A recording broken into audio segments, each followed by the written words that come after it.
everybody is invited, I hope that those who are on the corridor also hear us.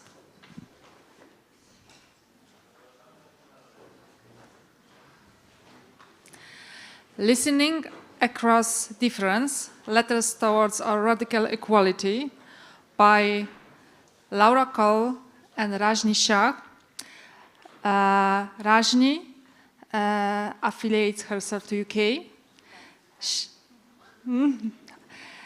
Affiliates them to UK as an artist whose practice is focused on listening and gathering as creative and political acts.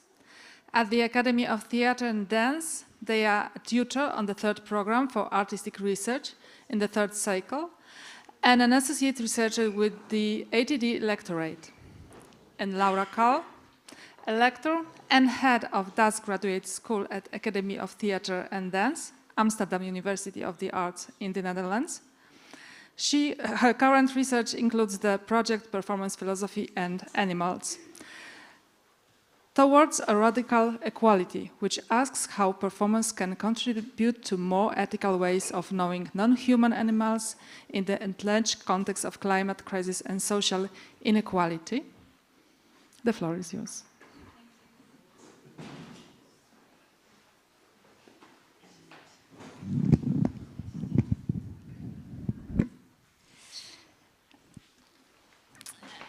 Hi, everybody. So this is very much going to be a listening session. So you don't really need to look forward. Feel free to be a bit more relaxed. We'll move slowly into it, though. There'll be time. So I'm Rajni. Thank you for the introduction.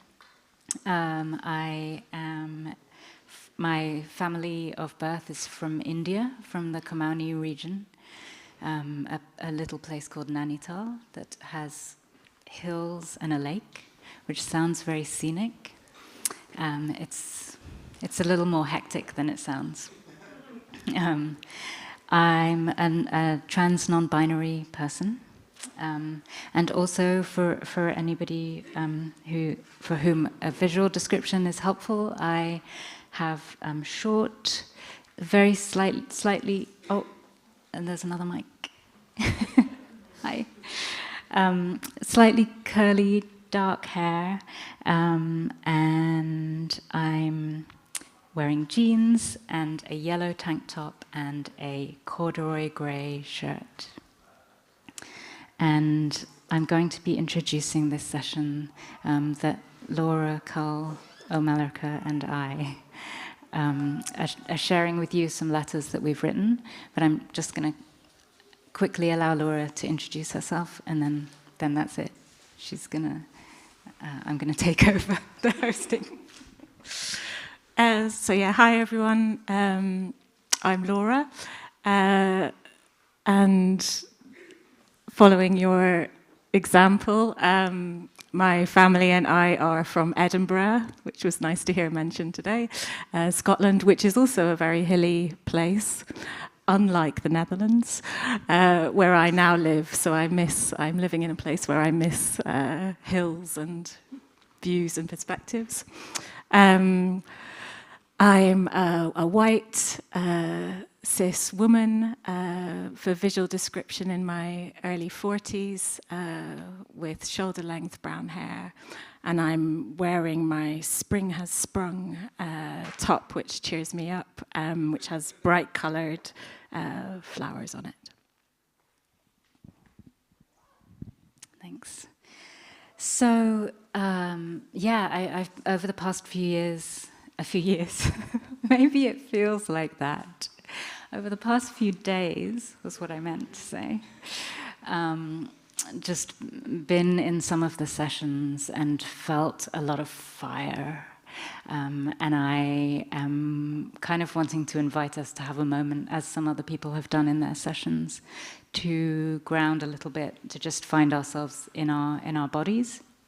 And just to say up front, so I'm going to invite us to do like a little bit of touch, which is entirely optional and can be done in any position that feels good, and also please adapt to what you need for your particular body.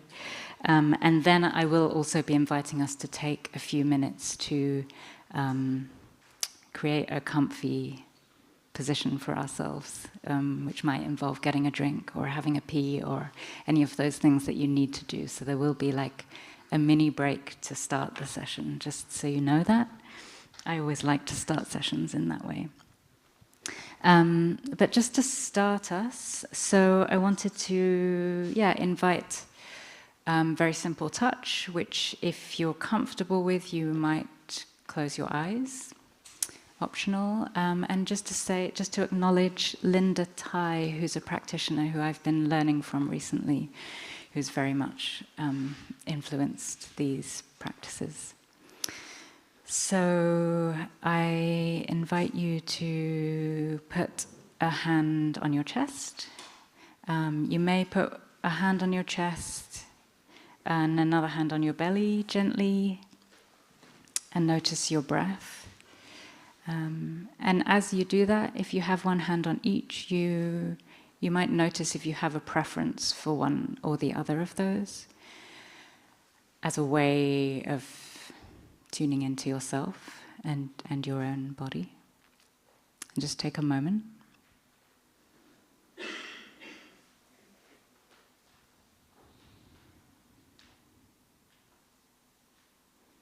And this, it might feel a little bit challenging. It's been a very outwardly focused space. It's also quite a vulnerable thing to do. But really, this practice is about reassurance.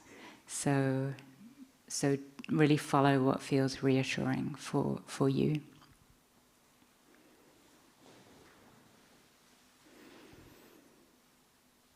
And then I invite you, if it feels nice, to move one of your hands and just put it under the arm, under the opposite arm.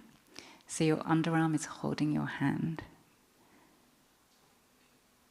I realize that having taken the mic off the stand, I can't fully demonstrate all of the things that I'm going to guide you through. But again, there's no right. And again, just notice how that feels, if that feels comforting. And then you may want to guide the other hand, the one that's not under your arm, to the outside of your other arm. So you're kind of giving yourself a gentle hug. And again, body dimensions make these things different for all of us. So if there's something else that feels more like a hug, and a hug is what you'd like, then please modify.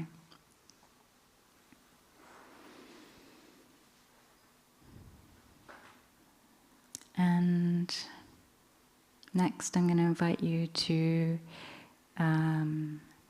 move the hand that was under the arm to one of your cheeks, to the cheek of your face. So you're holding your face, you're touching your own face. And as we're doing this, just noticing your breath, not having to change it, but if you do feel like sighing or, just kind of whatever helps you regulate, allow yourself to do that with the breath.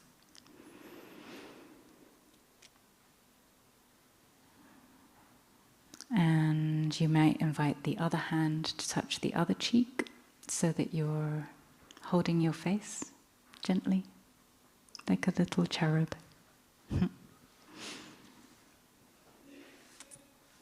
And I notice that as I'm giving you these instructions and doing half of them with the hand that's not holding the mic, I am actually rocking my body gently, so I just want to open that up, that if any gentle movement feels good, then feel free to do that, if you're comfortable.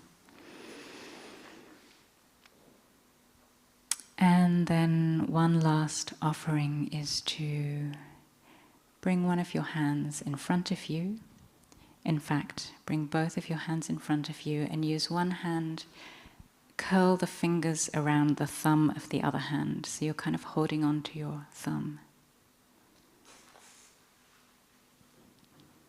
And then you can wrap the free fingers kind of around. It's like you're holding hands with yourself. It's a little bit comforting.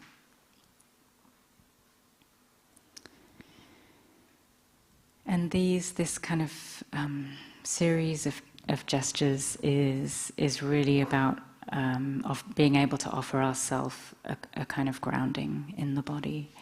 And I offer them as an opening to the session, but also as tools, so that if at any point you can return to any of those, they're quite discrete gestures, to just know that we're holding ourselves through this with kindness and care.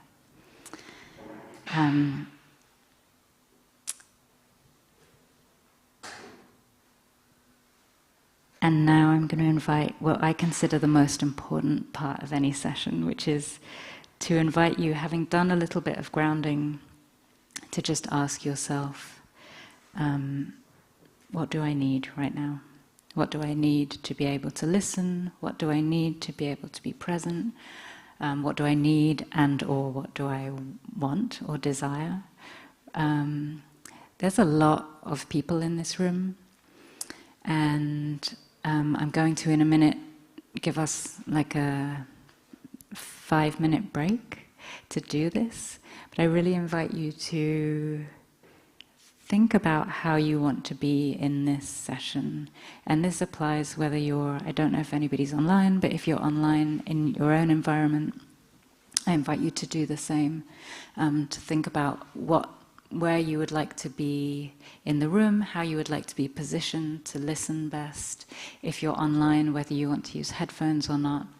You may also need to get yourself a drink or make a cup of tea or have a pee. It could be anything. But I invite you to take this 5-minute break very seriously, because it's how we set up the session, which is really about listening. And I want to just add a really important, one of the options is that you may tune in and figure out that you don't need to be here, or that you don't want to be here. And that is, I want to just give a lot of validity to that option, that you could also gift yourself an hour and a half that you didn't think you had, if you find that it's too much, or you don't want to be in a room with a lot of people and you want to tune in online instead, or go on a walk. Those are actually super valid ways of being in this session. So let's take a few minutes and then we'll reconvene.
So we're going to move into the listening session.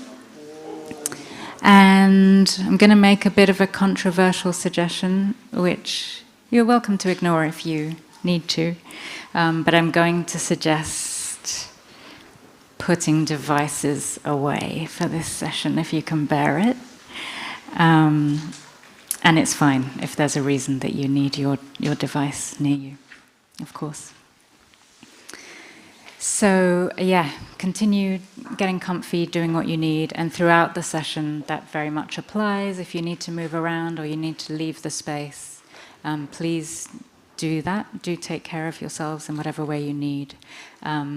Laura is bringing around paper and pens if you need them, because we're going to actually play some audio and invite people to listen in any way that they want, but that might include drawing or writing while listening.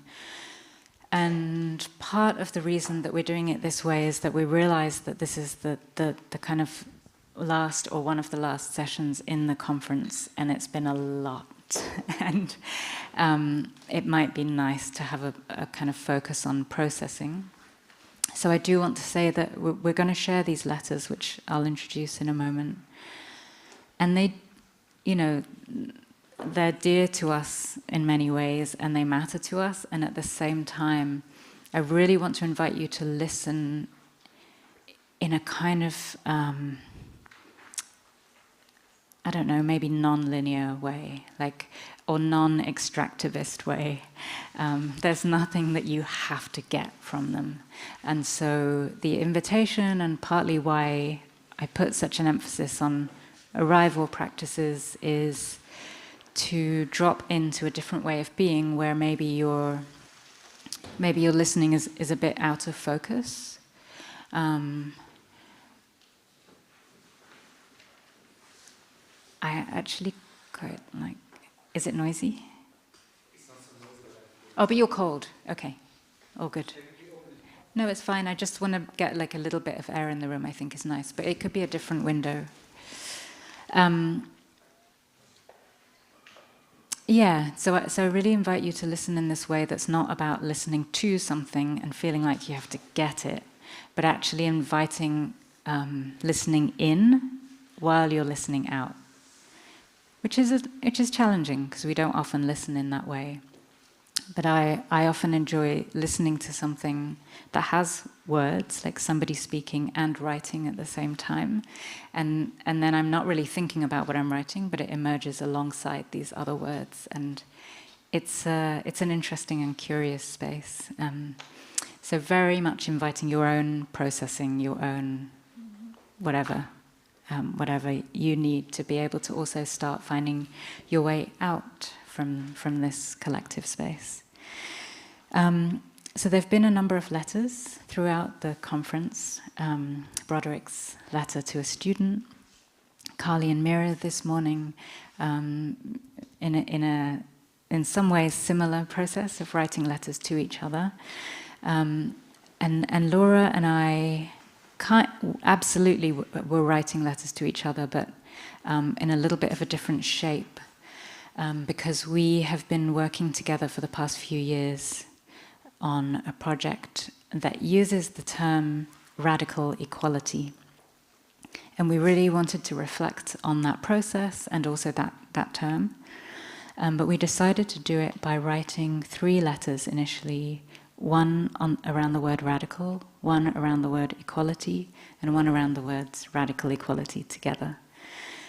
And those 3 letters we wrote on 3 separate occasions at the same time as each other, to each other, but without reading the other's letters. And then, more recently, we've read each other's letters and written some responses. So, again, don't worry if that sounds a bit complicated, you can just listen, but in case it's interesting, that's the format you'll hear is a letter from each of us on radical, a letter from each of us on equality, then a letter from each of us on radical equality, and then if there's time, there'll be a letter from me in response.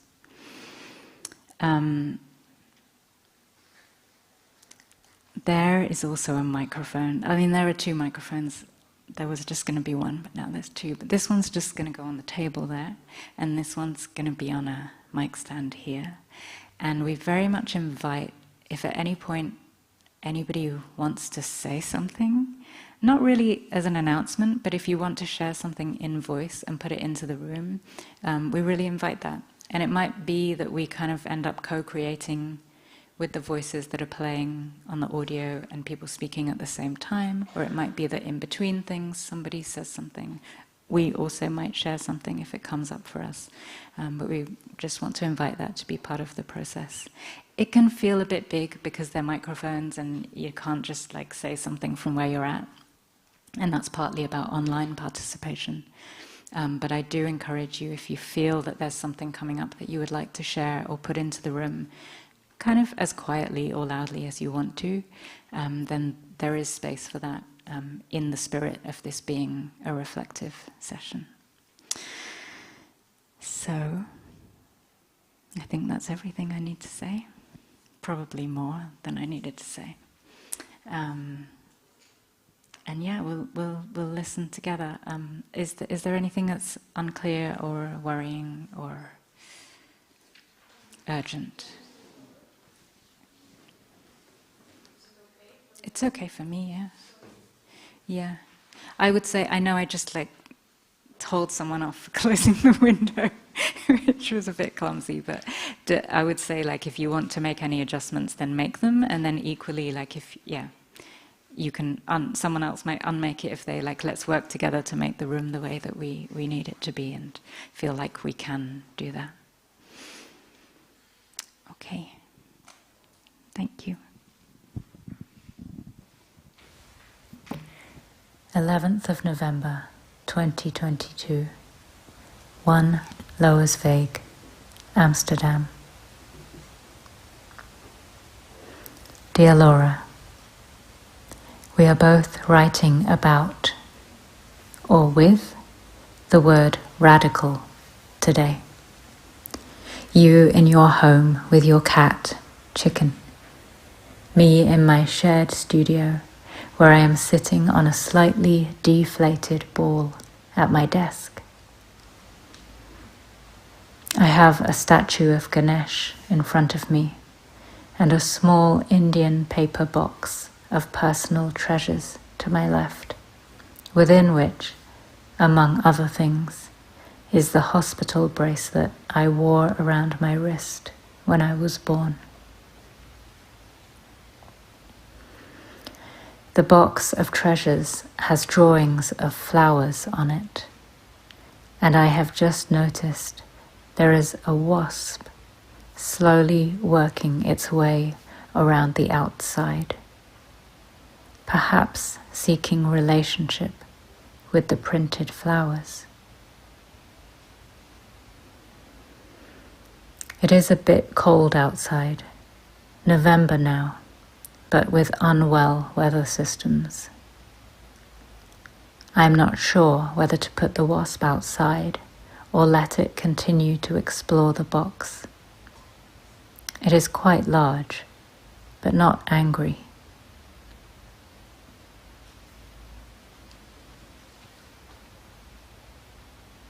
Perhaps you think I am stalling here. It certainly does not seem like I'm writing about radical. But one way of knowing roots is through being in relationship with dreams.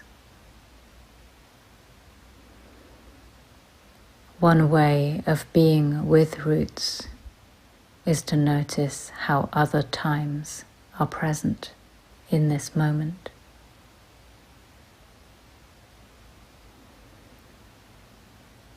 So I begin by noticing what I notice. A maybe dying wasp, printed flowers on a paper box from India, a Ganesh statue who reminds me of my grandfather. birth bracelet, not from India.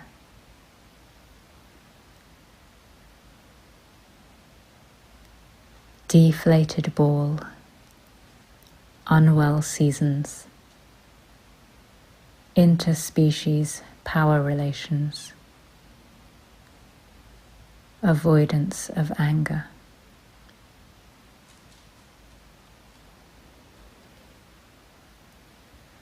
If I am honest, I don't know how to relate to the word radical, or at least most of the time when I see or hear it being used in the context of art or even activism, I don't know what people mean by it. Often something is declared to be radical, as if roots have already shifted.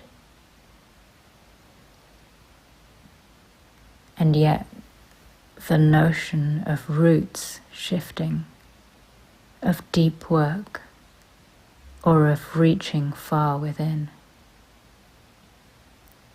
these all take time, much more than one human lifetime. And the only place I hear people talking about future and past generations is within indigenous-led contexts.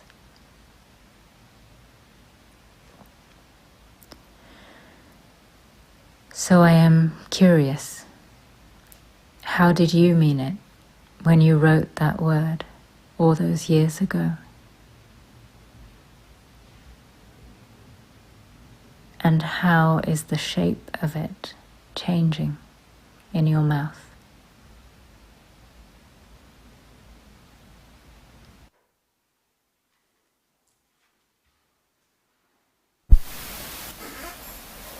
November 2022. Dear Rajni, we said we would devote some time today to thinking alongside each other about the radical, about what that word means for us, what it does to us, what the idea of radicality summons us or enables for us. And maybe this is where I want to start, by sharing something about how I think about how concepts like the radical work, how they perform. I'm interested in this idea, or a kind of image maybe, of concepts as emerging from ongoing performative practices. That ideas, like the radical, are not just ideas in the sense of something that happens in the head and are somehow cut off from bodies and the world in a representational sense, but that ideas get under our skin and live in our bones, and that ideas are enacted and embodied in behaviours, modes of perception and so on, and that they are produced and changed through these practices. I'm interested in the power dynamics that operate as ideas are produced in this way, how concepts are involved in acts of inclusion and exclusion, in the production of hierarchies, in the reinforcement and disruption of norms, and so on. Sorry if I'm diving in at the deep end here, but I was thinking about how this happens with the use of radical as a label. I remember being surprised when some of the contributors we invited to be involved in the event last May on radical research were a bit worried about being associated with this term. One of them talked to me about it and told me how they were concerned that it meant that they were being framed in advance as doing research that was somehow extreme or threatening to the status quo in a way that was reinforcing a perception of them as a troublemaker or as angry in ways that they had already felt as a repetitive pattern since they had arrived in the Netherlands. I remember being surprised by this, not just because it had not been our intention, but also because I think it reminded me of my assumption that the radical is often taken as a positive value, maybe even in a somewhat unquestioning way in the context in which I operate. In a superficial sense, adding radical as an adjective seemed to make something edgier and more political in relation to a presupposed non-radical version of whatever it was. Radical philosophy as opposed to ordinary, conventional philosophy, for example. But since I moved to the Netherlands, I've noticed that I'm more often in contexts where both the terms radical and activist are assigned more negative connotations. I have heard of people, gestures and projects being described as activist, when what is meant is that they are polarizing, or that they are perceived as holding too firmly to a particular political perspective in ways that are associated with being intolerant to other points of view. Again, this stood out to me as unexpected, coming from other contexts where being activist is broadly considered positive, as associated with engagement and active work towards social justice and transformation. I, for one, and I think you too, Rajni, have often worried that my work was not activist enough. I have struggled to find my place in conventional activist spaces and context in the past, or to get beyond a certain image of what activism looks like. Your reference to Shy Radicals by Hamza Hassan was very interesting to me in that way, and I also felt somehow relieved to read, I forget where now, that you too have this experience of worrying that your work was not political enough. I have always seen your work as deeply political in a very important, albeit quiet, soft and humble way. That is, its softness, quietness and humility is its politics, and I appreciate that very much. At the same time, I've also become more alert to the need for this kind of practice to coexist with and be in solidarity with many other forms, and not to be mistaken for some kind of tone policing, where softness, quietness and humility might become the new normative standard in relation to which other forms of relation might be excluded as too loud or angry, with all the specifically racialized and ethnocentric ways in which those terms are used. I hope you already know and understand that I do not mean that this is something you do or that your practice does. I don't mean that at all, but I am aware of it as a risk, in perception, in the way that I might approach programming, for example, or the way in which I might write or think alongside your practice, particularly in relation to this notion of performing a radical equality. There clearly cannot be any right way, and it is always a matter of when, where, for whom softness and anger happen. Right now, I can only also say that I consider my own lack of anger as an effect of privilege, the privilege not to be angry or not to be angered on a daily basis, whether as fueled by ableism or racism or heteronormativity. It is an effect of my privilege that I can sit here in my comfy chair in the relative peace and quiet of my well-lit and warm home and think about my relationship to anger rather than feeling it or having to focus on how to survive living with it in ways that I am aware that many others do. Well, Rajni, this is shameful to write. To write that I am worrying about the violence and complicity I am performing in continuing to think about justice as a topic without feeling and knowing it as the matter of life and death it is. It reminds me of something Amanda Pina said at the School of the Jaguar event in Ghent last month about the difference between different ways of knowing a problem or an idea, between those who know about it and those whose lived experience and embodied knowledge of it keeps it with them in a different way. And of course, I know that this isn't just a personal thing, a source of personal shame, but also a product of the systemic distancing that encourages me to participate in this sense of separation from violence happening over there to them, keeping the fear of looking into the abyss at bay. Going back to this question of what activism looks like, I'm now also thinking back to something the anthropologist Johannes Neurath said as part of this same event with Amanda. He was talking about how sometimes he is aware that artists, maybe including Amanda, I don't know, feel bad that they are not activist enough. But then he said that this is based on a Western model of what activism looks like and Western norms about what forms it has to take. He said that in the context he works in, for instance with the Huija community in northwestern Mexico, sometimes climate activists want to impose Western models of protest on indigenous people. For them, protest is about having signs, making statements, going on marches, addressing government, and so on. For the indigenous community, ritual practice is equally important and even primary in terms of political function. The Huija do also go to government and make demands in relation to the land and water, for instance, but they do rituals first. They see it as their responsibility to recreate the world through ritual, not just protesting extractivism according to Western models of political action. It's nearly 1 o'clock already, and that's when we said we would stop writing. I'm not sure if I've written very much about the radical in the end, but perhaps I've written around it, or thought around it, a bit at least. I'm wondering whether what you have been writing, and as I do, I begin to imagine that it could be about roots and rootedness.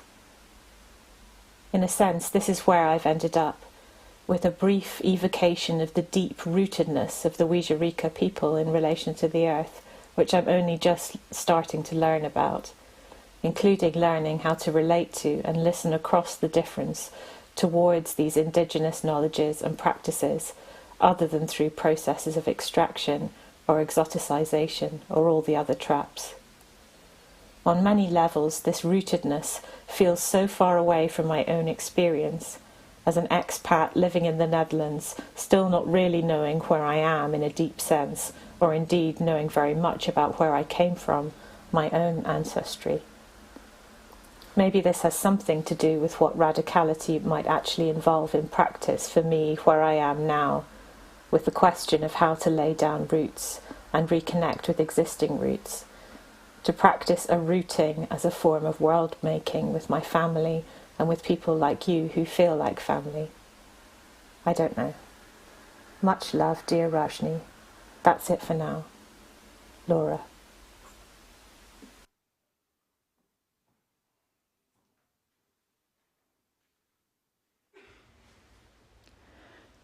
Friday, 25th of November, 2022. Pretoriusstraat, Amsterdam.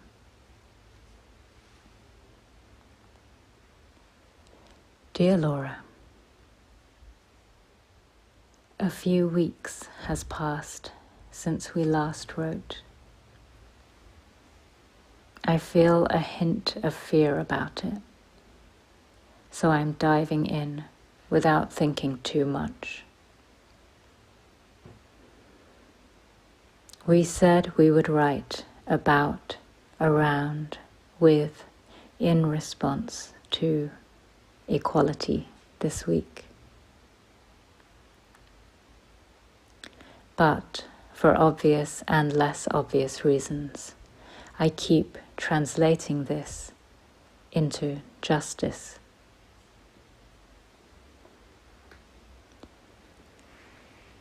Justice comes from the Latin justus, meaning upright, but also jus, meaning a right. Close resonance with righteous.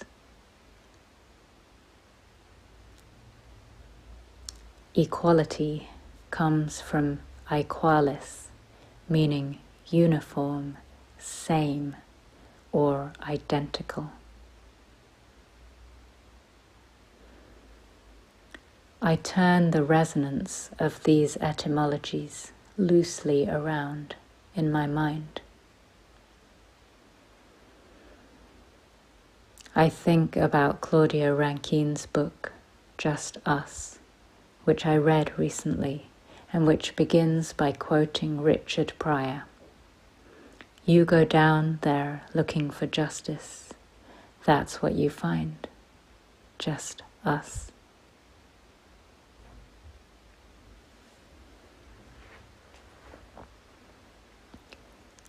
I think about the relationship between human law and justice,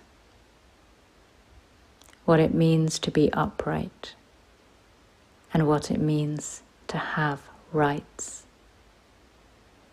and how the two have become together. Those who are slanted, falling away, are further from being recognized.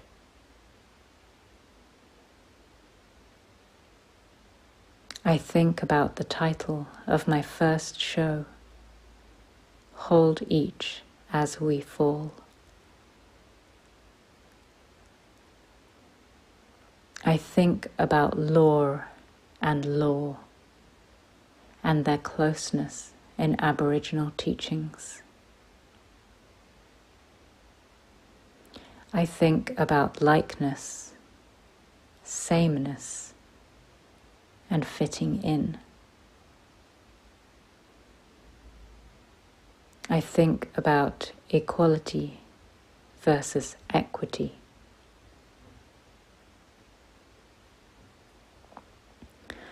I tie myself up in knots around these words because I don't know how to define them. I guess maybe because all of my work is about difference. Equality, the word we are confronting this week, feels like a trick, an illusion, something that collectively trips us up.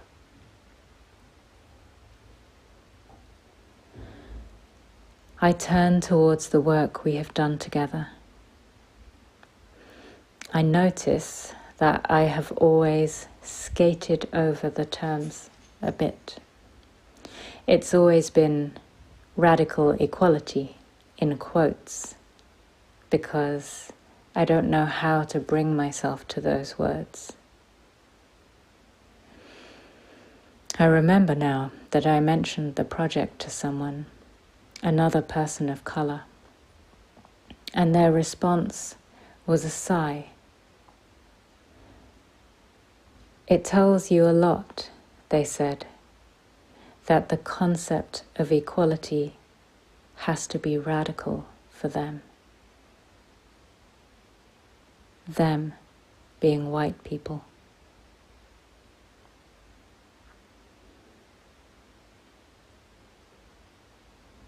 I had a conversation yesterday with a new friend, a woman of colour. We talked about the question, do I have a right to exist? How deeply that question is written inside our bodies. How, if we are lucky, we learn to live with it, to be in conversation with it. But we know we cannot erase it. It will always be shaking at the roots. And then we spoke about how we know that we are born equal with trees, with waters, or maybe not equal, maybe that's not the word, but we are born knowing a world where equal isn't a measurement.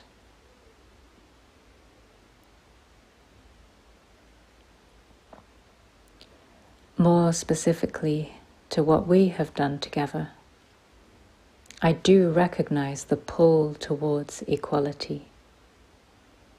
And maybe what feels untrue about that word right now is that, like radical, it is often used in contexts where speed and efficiency are priorities,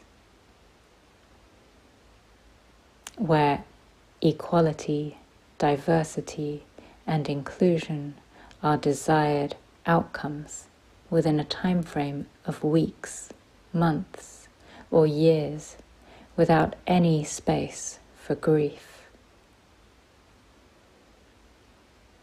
And grief work is long and requires commitment and community. The arc of change that is pulling me feels long and full of grief work. For now, I recognize inequality. I work with the tools of reorientation, acknowledging harms, feeling into imbalance, violence, and unrest. Making space for grief, for anger, for denial, and for hope. Reckoning.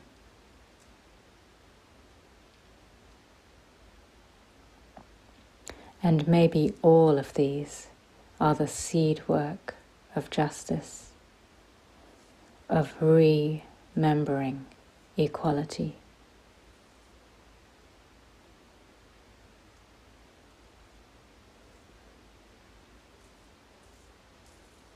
Our time for writing this week is almost up.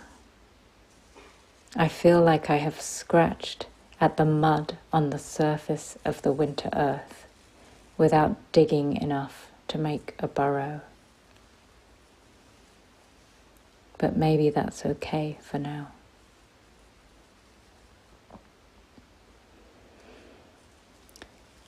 I remember a phrase from my book,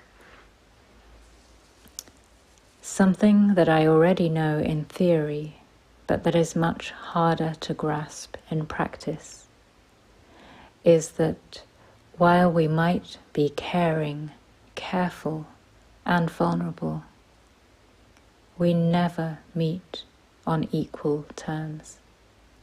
And this must be the starting point for any dialogue.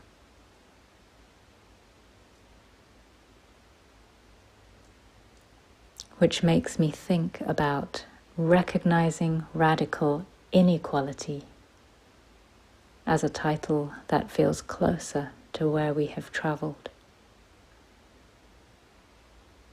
Recognizing inequality with groundedness and sobriety, with kind, clear hearts, committed to listening.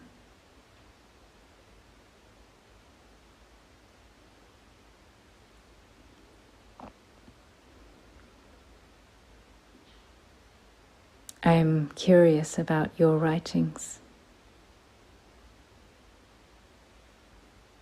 I love this dialogue and the challenge of writing these first 3 letters without seeing the other person's words.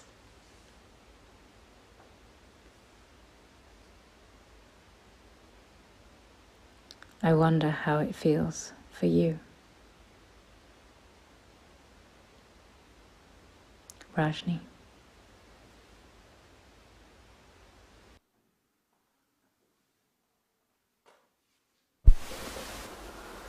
25th of November 2022. Dear Rajni, when I think about equality, I always come back to something you said a long time ago. Equality, such a problematic word. As I recall it, and I might be wrong, we were talking about the use of the word in relation to the overall project, Performance Philosophy in Animals Towards a Radical Equality, and specifically about the preference of many for the term equity over equality. I wonder if this is indeed your preference too, and if it is, why that might be. My understanding of this stems from the widely circulated meme that you often see being used to illustrate the difference between equity and equality in social media discussions. In my memory, it is a picture of a group of 3 people of different heights trying to look at a football match over a high fence. In the equality picture, they are all given the same box to stand on, which means that the smallest person still cannot see over the fence, whilst the tallest one can do so easily. In the equity picture, each person is given the height or number of boxes that they need to see over the fence. I think there are also expanded versions where justice is added and the fence has been removed altogether, and then also inclusion, where people are not just watching the game, but playing in it themselves. I don't know how far this image really takes us in thinking about these huge and important things, but it helps me as a place to start. And it helps me to step into my own point of entry into conversations around equality, which feels like it comes from at least two directions at once, but both somehow arriving at the same point around the ways in which what appears to be an act of inclusion or production of equality is still, in fact, also an act of exclusion or the production of inequality, where being included means conforming to terms and conditions determined by others, where a person or being is counted as equal, but only insofar as they could be judged as meeting the standards or criteria set by others, where degrees of difference are tolerated by a central power to the extent that they can be assimilated to some sameness or identity, but are not valued for themselves. I'm interested in what happens at the threshold of systems and organisations, processes of gatekeeping, the requirement to subtract difference or leave certain qualities of difference at the door, violent suppression of difference, censorship and self-censorship, invisibilising and silencing and so on. I feel like I'm being very abstract right now. I'm wondering what that means or what it tells me about my own lived relationship to these processes. I can imagine that you might have started somewhere else, and I'm so curious already for what you are writing right now alongside me from where you are. Are we equals? Are we performing equality in this act of writing together apart? What does that even mean? Dare I ask that question, let alone respond to it? I think I hold on to the word equality because I don't think it needs to mean overriding or failing to attend to difference, or the subordination of difference to the same. I prefer to hold on to equality, I think, because I want to think about respect in difference and about how different ways of being, living, thinking, different worlds can be alongside and in relation to each other without hierarchies. This is not about everything being the same as everything else, equating things that are different, or everything having the same value. But it is about questioning where the centre of values is, the supposedly universal, but actually really particular source of values, and then which bodies and ways of living those values serve and which they do not. But I'm losing myself. I'm losing touch with what I have learned from you here, somehow spiralling out into that language of the general and of the we that is so common in philosophy and theory, even when it is trying to speak from and to the differences of specific lives and bodies and systems. I was at a seminar event yesterday when this happened again. Much of what was being said was very interesting, and there was an ongoing effort to return to particular concrete instances of life and to speak from them in all the layered and complex texture. And yet, the returned desire to speak from a we, for instance, about how we experience the pandemic, or how we think about climate crisis, or how we relate to the colonial past, betrays a specificity disguised as a commonality or as a universally shared condition. When I think about equality, my constant point of return is this problem of the we. When I think about the idea of equality, I think I want to think about a practice that troubles this we and finds ways, techniques, approaches, tools to hold it in question and to multiply it, to ask who or what is included or excluded and on what terms in any given context. Are we equals? Are we performing equality in this act of writing together apart?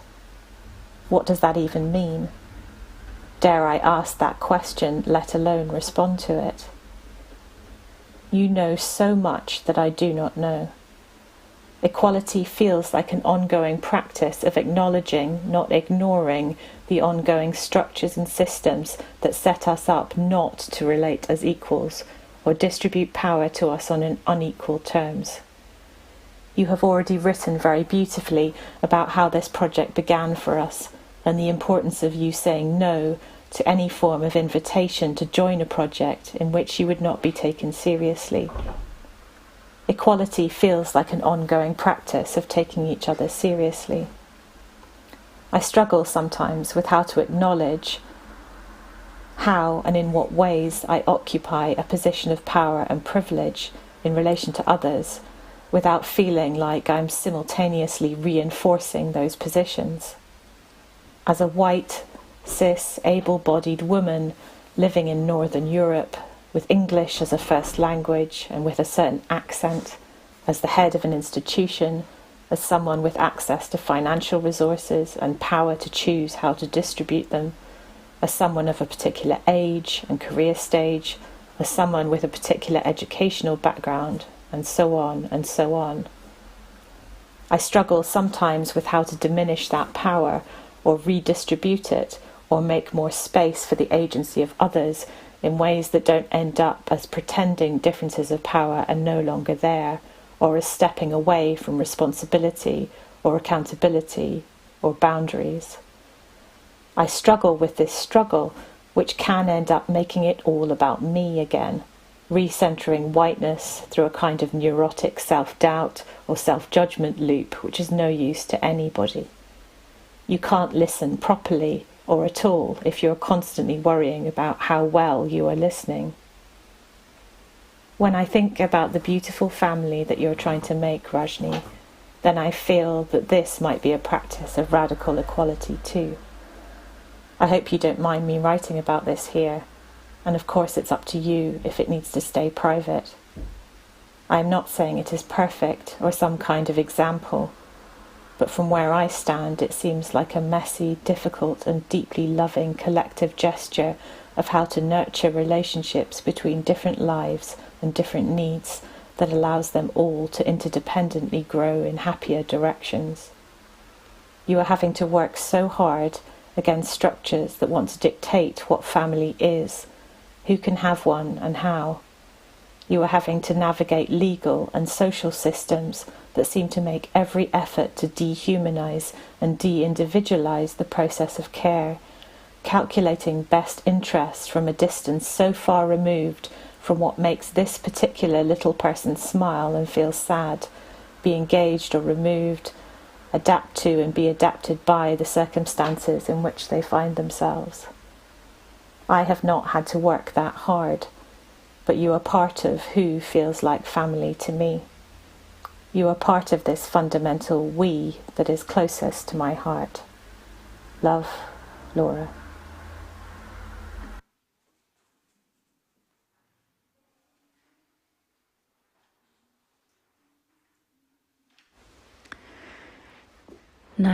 December 9th, 2022, Pretoria Straat, Amsterdam.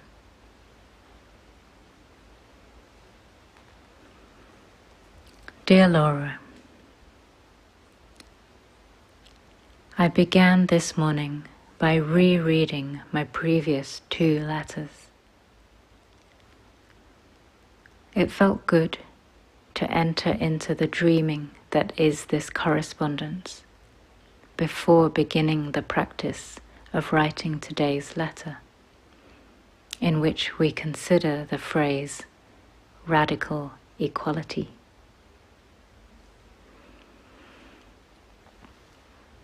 Like the 2 other terms, I notice that this phrase is easy to say without thinking too hard, and yet hard to say with ease.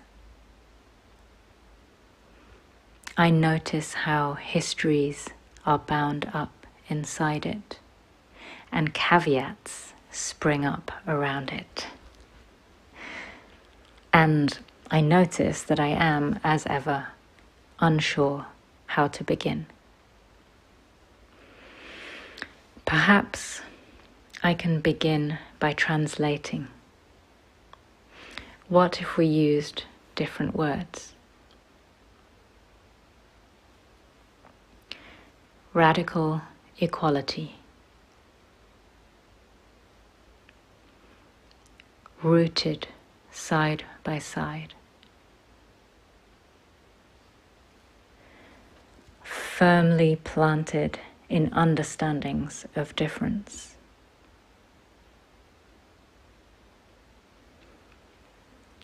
Deeply connected to skies and earth, listening.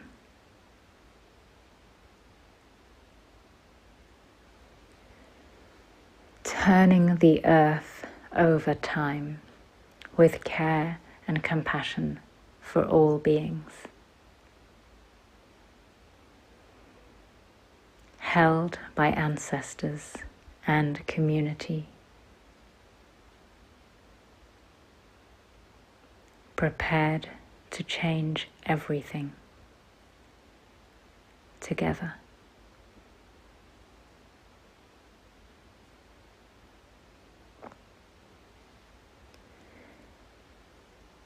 This helps me.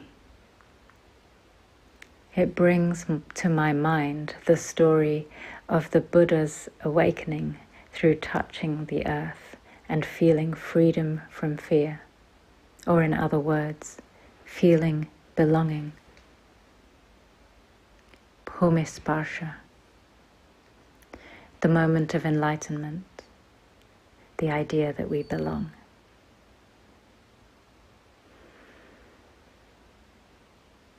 A friend asked me yesterday how I relate to the word abundance.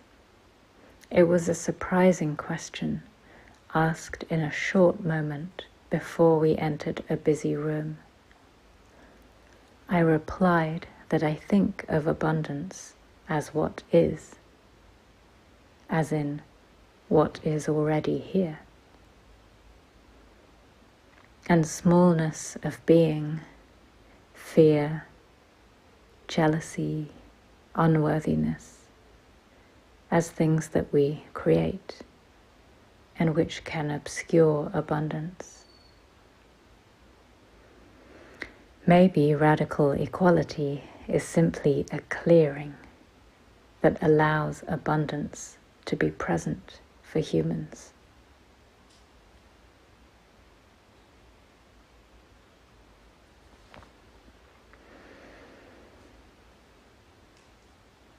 I feel like I am taking a gentle walk with you this morning, noticing this and that, staying quiet for a moment and being with the world. You, without adhering to the usual and expected containers for such a project. Queer to its own container.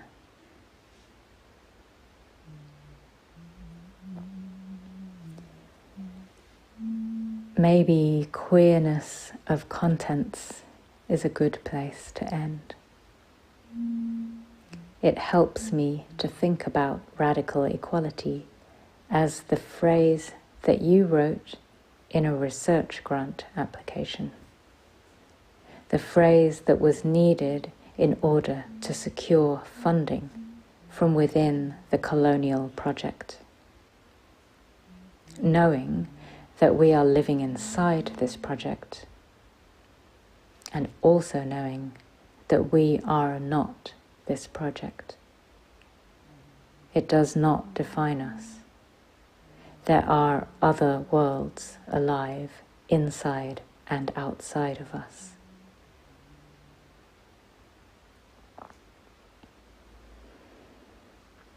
When we began this project, you had outlined a proposal in which the contents were more aligned with the container. And I told you that I could not align with those proposed contents. You asked how to welcome me and told me that you wanted to learn what the project would look like if I was a part of it. And this is how we began.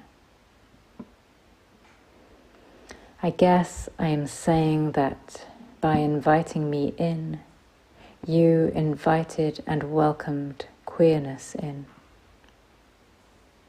And here it is.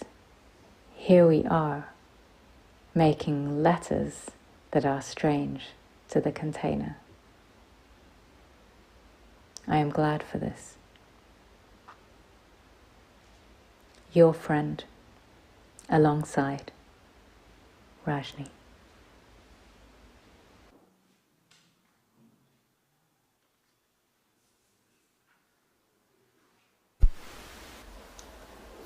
December 2022.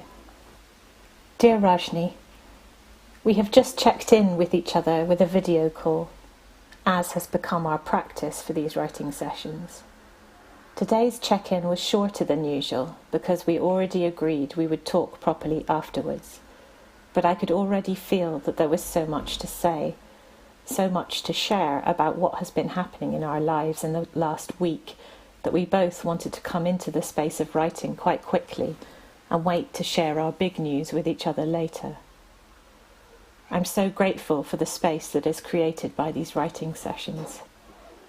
Life feels very full at the moment, intense and vibrating with all kinds of deep emotions and complex movements. I'm managing to ride the waves, but it is a lot, and without much, if any, time or space to process what is happening as it is happening. These writing sessions have become the place where some of that processing can happen, circling around or attracting around these big magnetic words that we have given ourselves to think with: radical, equality, and radical equality. Today is radical equality. As I was making a coffee before sitting down, I thought to myself how far away any concept of radical equality feels right now. This is probably because in the last days I've been confronted with someone telling me about an experience they had in the school that really shocked me, that shook me. An experience of such aggression and total lack of basic respect that it kind of left me reeling in anger and sadness at how far we are away from any semblance of safety in our school, let alone anything we might call radical equality. Somehow I have to find a way to travel from that shock, that shaking, towards an embodied imagination that radical equality is possible or is already present in other parts of the worlds I am part of and interact with. But it feels very hard right now. It feels like a long way away. Right now, my imaginary is a kind of swirling mass where the seemingly implausible is plausible, where I hear my internal voice saying, "It can't be possible that they will behave like that. No, it cannot be that they will do that when they know this. That would be absurd. Or it cannot be that they think that is okay. It must be that they do not know that this is happening." And yet, bit by bit, other realities are coming to the surface. Aggression, violence, disrespect are tolerated, are possible, are happening, are ignored, are covered over, are neglected, are considered irrelevant, are doubted, are disbelieved. They hope it will go away. They hope you will go away. They hope you will realize that it will be better for you to stay silent. Reports of how people have been expected to tolerate the intolerable are calling to be heard. I need to hear them. But none of it is simple. In this swirling mass are the entanglements of experience where those who have been harmed by others have also done harm to others. Those who have been deeply harmed in some other time and place far from here cannot but bring that harm with them into their encounters today. This place that feels so far away from radical equality is a place of pain, suffering, and deep fear. I was about to write the opposite of love. But grief has taught me that pain is not the opposite of love. pain can also be a kind of love. Still, though, if I can start anywhere with radical equality, then perhaps it starts with love. I've been trying to write about radical equality for a long time. As soon as I put that phrase in the title of the project, I knew that people would ask me what it meant. That I would need to be ready to reply to the question, so, what is radical equality? And indeed, that question has come when I've been presenting on the project in various contexts. Neither of us, are big fans of what is questions, I don't think. Not big fans of definition. I remember in the very early days of thinking about what a symposium for the project might be, you suggested, what if radical equality instead? I like that better, its hypothetical nature. If radical equality, then what? I have borrowed from Matthew Goulish's work the invitation to consider as another version of this hypothetical thinking. Consider performance philosophy a radical equality. This feels like a more egalitarian act in itself, rather than saying radical equality equals X. There is the invitation to think together.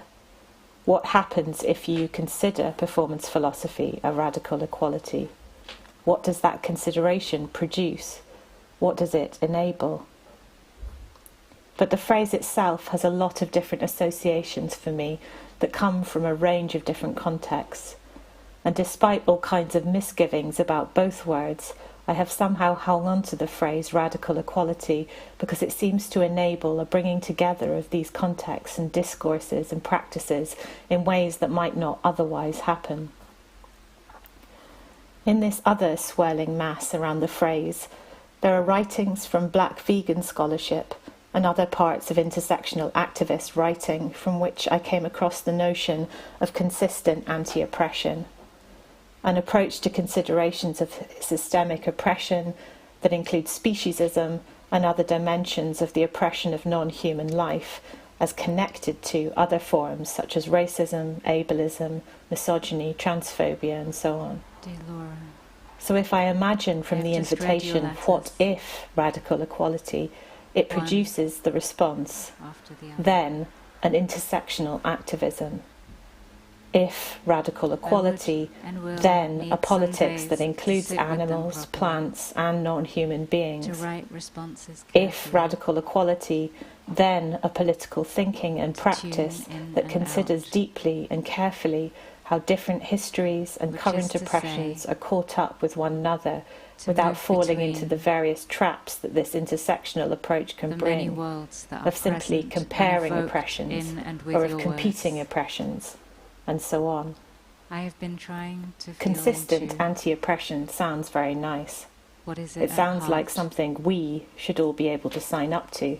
What is this thing? But there's the problem. I also have to hold it a bit at a distance to confront the risk of it becoming a kind of universalizing moralism, where we, who know what it is to be truly consistent in our resistance to oppression in all its forms.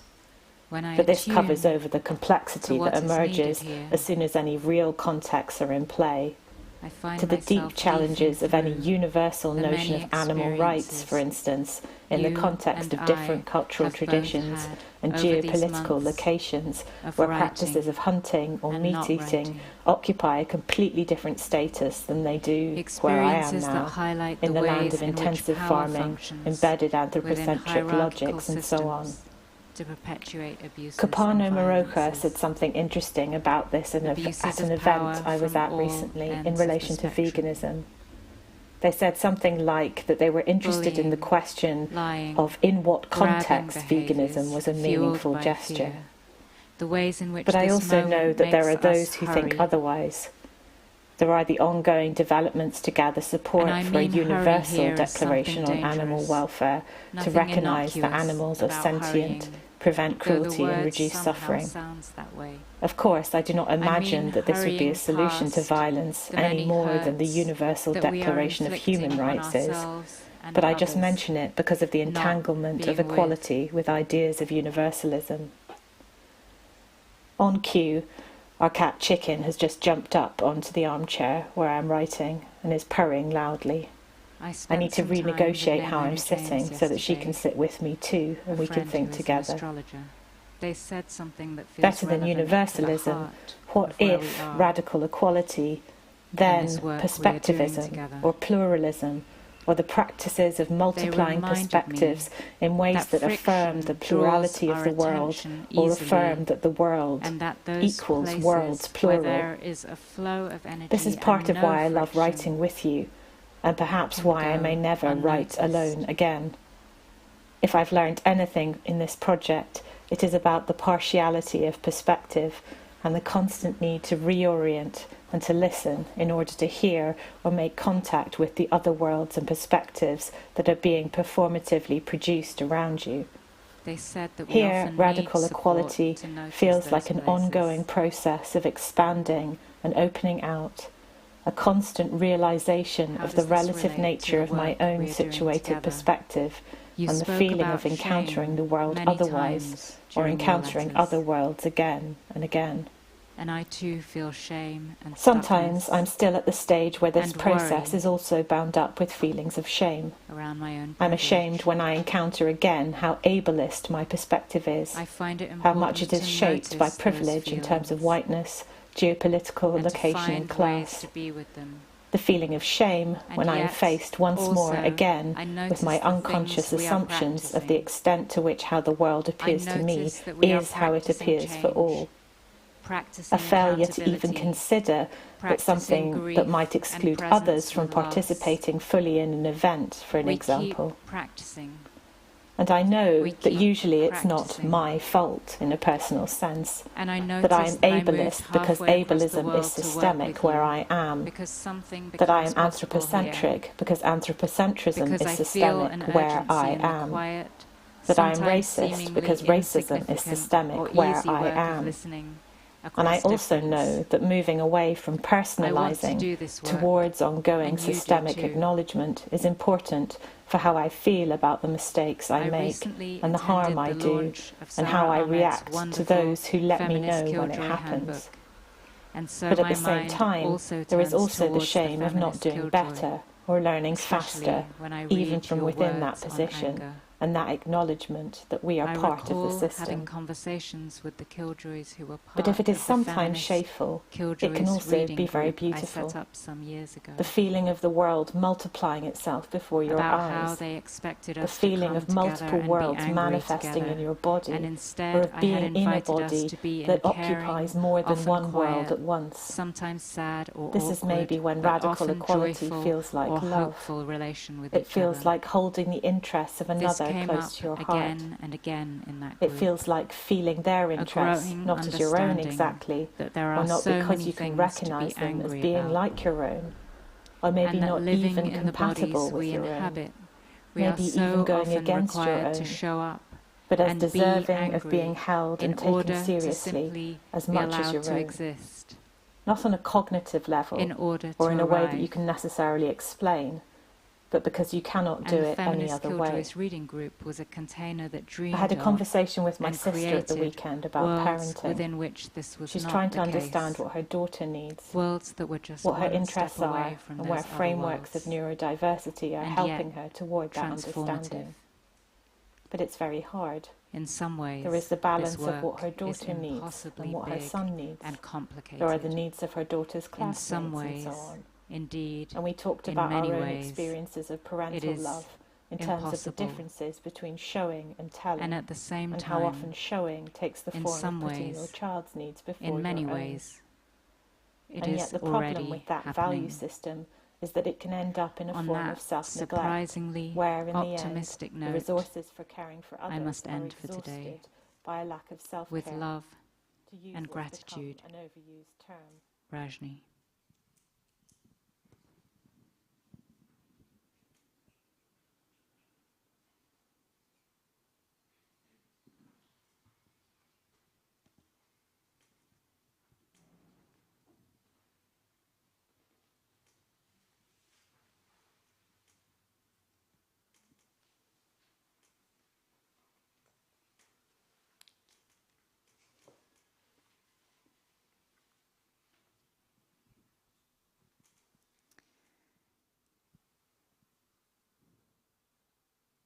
We originally thought we would have 2 hours and there'd be a bit more space to invite other voices to come in. But I'm trusting the way things have landed and hope that that session also allowed enough spaciousness for some other thoughts and feelings to come through, which might be able to feed into the final session that's coming up. Unfortunately, Laura and I have to go and get on an aeroplane.